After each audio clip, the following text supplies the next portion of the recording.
This is what Trucker Lady says. She received her subpoena and she wrote her affidavit on the 29th of January 2018, but Senzo was shot on the 26th of October 2014. Did the subpoena request the Section 205 for all the cars or just LONGWE TWALA's red Polo? What is really going on at the South African Police Services? And the trip record says, and from Trucker Connect, had the following entries. 18:57 and 29 seconds, the car was moving. At 18:58:34, the ignition was off. At 1900 hours and 14 seconds, ignition was on. At 1900 hours 01.28 seconds, ignition was off. Who was the driver? What was going on? Let's break this down together. And here's what we know. We know that she's a sergeant, okay? And we know that Judge Rutter likes us to refer to people in his courtroom by their ranks, okay? Accordingly. So he spent a whole day, okay? A whole day reading from his many books, telling the defense how they must respect people's ranks. So here we go. Sergeant Maria Elizabeth Pretorius. Let me tell you something. She used to work at Trucker Connect. And then when she was at Trucker Connect, she worked there between 2016 and 2021. Hold on to those dates, okay? We'll come back to them. Now, on the 29th of January 2018, Sergeant Maria Elizabeth, formerly just Maria Elizabeth over there at the Trucker Connect. When she was there, she wasn't a sergeant because she was just an employee over there, and she was just an investigation and compliance investigator, okay? And I think that's where she built her passion of joining the South African Police Services. And who knew dreams do come true? She actually got into the South African Police Services. You know, we don't know if she got in as a constable. Can somebody confirm that? You know what? My mind is wandering again. But let's stick to what we know. We know she currently right now holds the title or the rank of sergeant. But when she was not a surgeon and she was just a civilian at Trucker Connect, she received a subpoena. Okay? And the subpoena said, we want the Section 205s for LONGWE TWALA's car. And these are the dates, okay? Include the information from the 26th of October, from the 24th of October 2014, all the way until the 27th of October 2014. She received this request on the 29th of January 2018, okay? And she wrote her affidavit on that day as well. Okay, she did all the reports. She pulled out everything. She sat down. She wrote her affidavit. No, not the twin affidavits. Not those ones. Not the peas in a pod affidavit that they did over there at the ballistics. No, hers doesn't have twins. She's all by herself so far. But once, the defense comes along, cross-examination begins, she might need a backup crew, okay? She might need a backup crew. So we'll be watching out for that as well. Let's get back to Exhibit Triple P, okay? Her exhibit is Exhibit Triple P. It is dated the 29th of January 2018. Now, this date stands out to me because, so are you telling me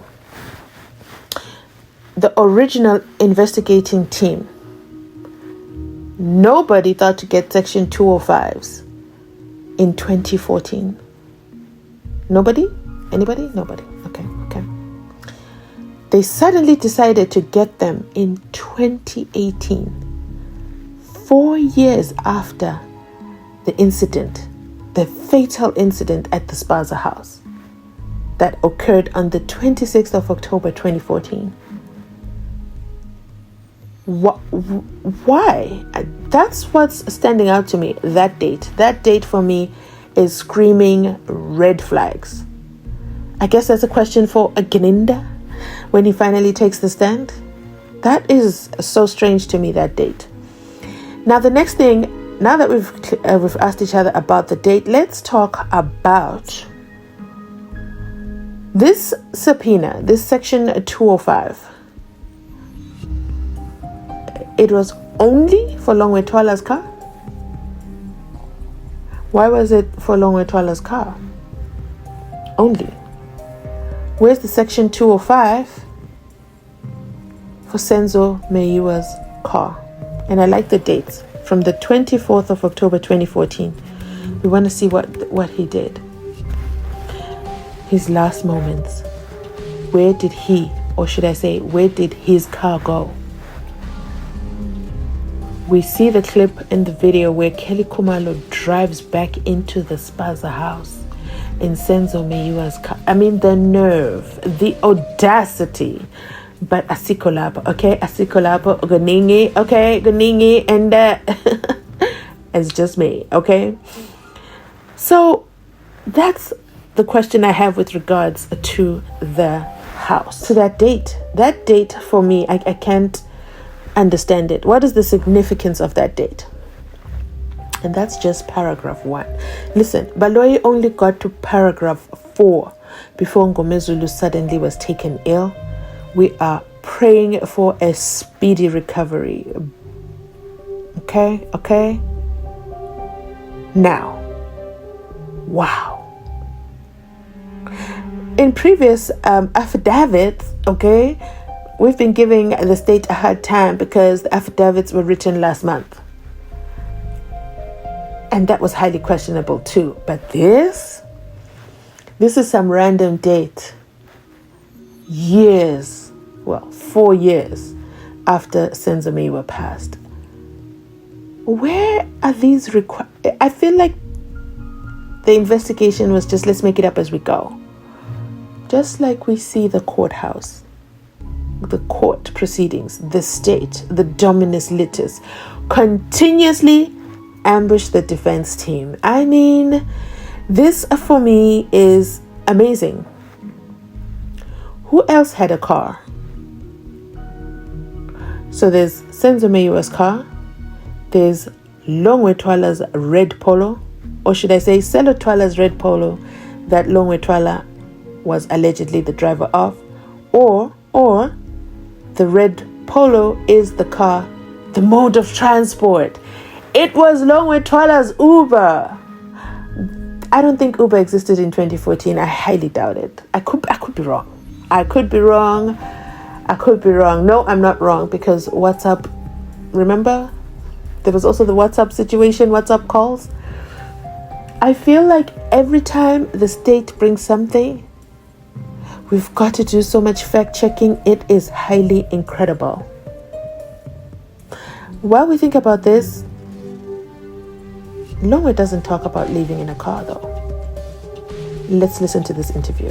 I was even the coward of the day, because I actually ran out as those gunmen actually came in and requested phones and money from us. I was actually the first to stand up to try and protect everyone, not realizing that the other guy was also had a gun and pointed the gun at me, and I actually ran out the door after that. After he pointed the gun at me in self-defense. From then I was outside. I wanted to go get help, but it was later. Neighbors and everyone was sleeping. I didn't even have my phone because I left it at the house, so I couldn't call the cops. So then a fight broke loose inside, because obviously Senzo was protecting Kelly, because the guys were handling Kelly, requesting money and stuff from her. And then a fight broke loose. Basically, Senzo was protecting everyone, and he fought the guys. Everyone in the house fought as I was outside. And then that's when the guys actually released the gunshots. And the intention, I think, was also not to kill Senzo, but they were protecting themselves, because Senzo was overpowering them, as he's a strong goalkeeper, and was actually beating them. And that's when the bullet actually went in from the back and killed Senzo. So, as you probably know by now, there's a lot of talk around this case, yes. And there are recent allegations that have surfaced with the hashtag Senzo Meyiwa on yes. social media. Yes. But we want to just hear it from you. What actually happened on that day? Basically, what happened, I could say, was a robbery gone wrong. Were you in the house? I was in the house when those two guys. I remember the two guys. One was a tall white guy who was wearing a sporty, and one was a short guy wearing a sort of khaki-ish jacket. He had dreadlocks. So when they came in, they demanded money and cell phones from us. Then I stood up because I was scared, because I didn't know what was going on. Basically, I was actually probably the coward of the day. Let me put it that way. You know, yeah. I stood up in because I tried to fight one of the guys, in order to defend everyone and defend myself, but not knowing that he had a gun. So he pointed the gun at me. And that's when I ran out the door because I didn't know what was going to happen. What were you all doing in the house just before these two guys entered the home? Basically, it was the time when I was dating Mzansi. I mean, I came that day innocently. I was just checking each other out. You know what I mean? I didn't come to even chill. You know, I just came to pick Zandi up, but then Zandi told me, you know, the mother has cooked some Sunday lunch. Can I please stay over for the lunch? So it was actually, Sunday, like stay over for the lunch and everything. So I was like, okay, no, why not? You know, I loved Zandi at the time. You know, I wanted also a good reputation towards the mother and everything. So you know, I stayed. So whilst we're eating, that's when we're eating, sharing jokes and everything, and then that's when these two guys came in and requested money and cell phones from us. So, I mean, to your recollection, you mentioned the fact that you ran out the house. I mean, is there anything else that is quite telling that you remember from that night in terms of what happened after Senzo was shot? Basically, I don't know what happened in the house because I was not in the house at the time. I was outside. All I heard was 3 gunshots. And then From outside the house? From outside the house. All I heard was 3 gunshots. But what I remember after was just chaos. Obviously, we were trying to bring Senzo back, you know what I mean? Drove him to hospital and everything, and only to find out the sad news that he had passed on. It was chaos, you know what I mean? And I'm speechless as well, because I mean, obviously, it's a case and it's an investigation. So in terms of interactions with the police, I mean, what's been your experience with that since the incident?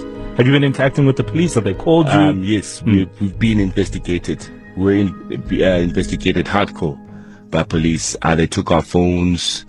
I went in for questioning and everything. Did you guys, which phones? Our personal cell phones. Oh, okay. Yes. They hadn't taken them from you? They took them from us, and then the criminals, I mean. No. Okay. The criminals, they couldn't take my phone because I ran out. I had my phone in my pocket, so they didn't take my phone. So then they took my phone and everything just to check if, you know, I've got any involvement in the murder. And they didn't find anything. We were acquitted by the police. We're actually acquitted. So I don't understand where all this is coming from, you know. And to be fair to you and some of the people who may or may not know why all of a sudden these allegations have surfaced, aside from the fact that Senzo Meyiwa's dad was on the drive making his own allegations, but there is a Twitter handle, I think it's at Advocate Barry Rue. Yes, heard about that. A number of things that have surfaced, and I'm just to clarify, get things out of the way. Did you supply KHUMALO with drugs? Was there ever any altercation based on drug money? No, nothing at all. Because I mean, I've been clean. You know, even at the time, I was clean from drugs. Kelly herself is off drugs, so I don't know what these people are talking about. Even Kelly doesn't take drugs anymore. So it's all rubbish. All right. Yeah. And one of the most frequently asked questions from our listeners on the drive after our conversation with your dad, Chico Twala, yesterday, there are about 19, if not more, tweets of people asking, why did Kelly call your father, Chico, before calling the police? How did that happen? What exactly happened? Basically, the police were there already. Okay, so they arrived before Chico. The police were there already, and I don't know who called them because I was also, you know, very saddened. I was actually crying in a way because I'm a Orlando Pirates supporter myself. You know, how can I murder my own goalkeeper, and how can I murder Senzo in front of his best friend without him coming out to get me in jail? Doesn't make sense. One of the other massive talking points, and also the reason primarily why your father decided to speak to us yesterday, is around the gun. And one of the allegations is that the gun that shot Senzo was in fact your dad's gun. And he came on the show yesterday and he was responding to that. I mean, what's your response to how that has now played a role in compounding the allegation? The story around the gun. Yeah, well, my father is a very powerful man. Sorry to put it this way. My father's got a lot to protect, but he doesn't walk around with bodyguards. My father carries his gun 24/7. You know what I mean? He would never make that mistake and leave his gun anywhere. You know, he always has his gun on him. You know, and I respect my father. Why would I take his gun and mess around with it? You know what I mean? I could never do such a thing. Obviously, these allegations are doing the rounds, and it's having an impact on your life. Yeah. What's that been like? Yeah, I'm actually saddened that my own people could do this to me. I'm saddened that people just believe anything that comes from the media.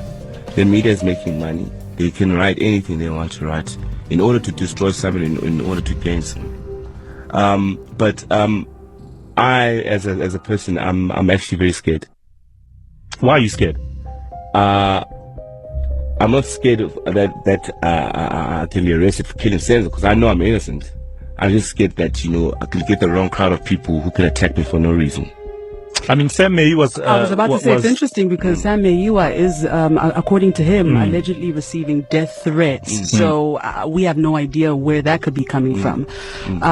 So... we said we'd be taking calls, but we're not taking calls. What are we doing right now? Well, we got a lot of tweets coming in, and obviously people are asking all types of questions, and I suppose a lot of them are around what we've already been discussing around who called the ambulance. I mean, for example, and it's all in the name of clarity, quite frankly. I mean, here's a tweet from Massive_Sound saying, why did Kelly call Longwe's father instead of the ambulance when Senzo was shot? I mean, do you guys have, you know, a discussion in terms of recalling the incidents of that night as you guys looked back and came together again? Basically, you know, I don't know why everything's on me. Kelly should also be here to actually explain her part of the story. Maybe she should be brought into studio next. Because I seriously don't know why everything is pointed at me. I don't know how even ambulance and stuff was called, because I was even because Kelly was the one who drove Senzo to the hospital. I followed probably 30-40 minutes later because I couldn't find the hospital. You know what I mean? So I don't know how other arrangements were done. Why do you think, and I know this is a loaded question because you are not investigating this case, why do you think it is taking police so long to find what is clearly indicating to be a bunch of amateur robbers? It's either these robbers are not South Africans, they probably skipped the country, or it's just that, well, maybe the police are just not getting their forensic investigation right. They're not working hard enough. All right. Well, you know, I think we've pretty much asked all the questions that people have been asking on Twitter, and we certainly appreciate you making the time to be here. Before you go along, how do you feel about everything? The fact that Senzo's killer hasn't been found? I feel saddened actually that especially that fingers are pointed at me. You know, I feel that the police really need to get their forensic investigation right. You know what I mean? And stop pointing fingers. You know what I mean? I was just saddened that Senzo's gone, obviously, and that my own people could also do this. Having just listened to LONGWE TWALA, okay, Chico Twala's son, troubled son, who's always on substances. He tells us even here that, hey, I was on substances, but I wasn't anymore. Even Kelly KHUMALO was no longer on substances then, okay?